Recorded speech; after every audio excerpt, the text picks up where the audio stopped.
Hello everyone, today I will tell you about the jogging skills that are often overlooked. If you can do the following, you can run more easily and not feel tired no matter how far you run. Today's content is a bit long, all 5 running skills, so pay attention to the collection first. The first thing to say is diet. The meal before running must be eaten 1 hour before running, otherwise it will burden the body and it is easy to get a stitch in the side when running. The second point is that warming up before running is really important. Warming up before running can reduce the viscosity of muscles. Opening the joints is equivalent to having less resistance in each step when we run, so we can run more and more easily. Before starting to run, you can also do a 5-minute brisk walk, which is equivalent to a preview of running, and it will be easier to run.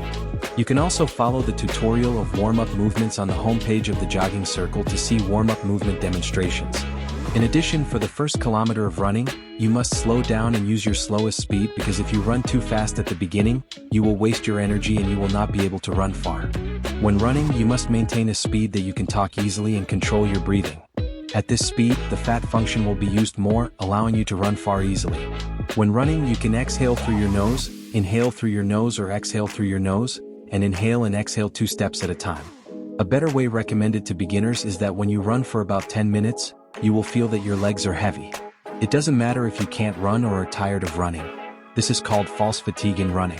This is because when you are running, your blood has not had time to go from your internal organs to your muscles, so if this happens, keep running for 2 more steps, you will feel very relaxed and suddenly enlightened. When running, you must pay attention to keeping your upper body straight so that our running efficiency will be the highest.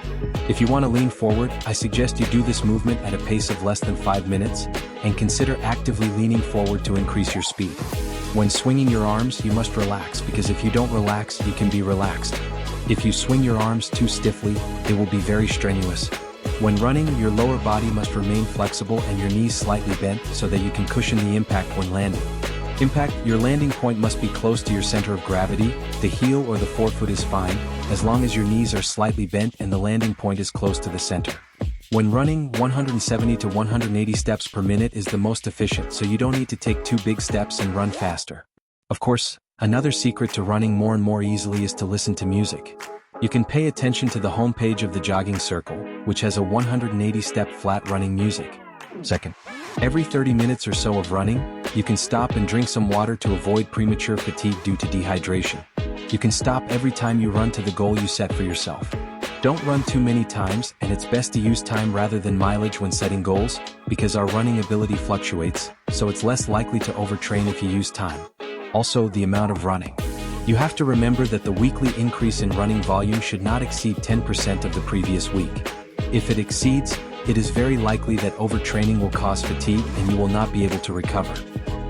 If you are wearing a pair of running shoes with good elasticity, then this increase can be up to 15%. Third, after running, don't stop immediately, let yourself walk for a few more minutes so that your heart rate can return to a more stable state, so that you will be more relaxed the next time you run.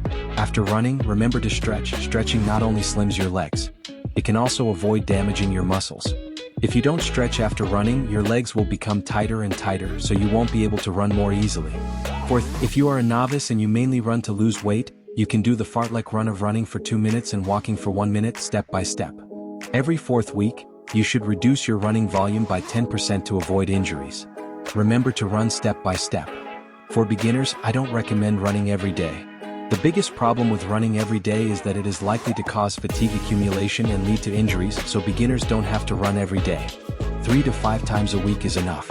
The most important thing is to develop a habit. Once you develop a habit, running will become easier for you.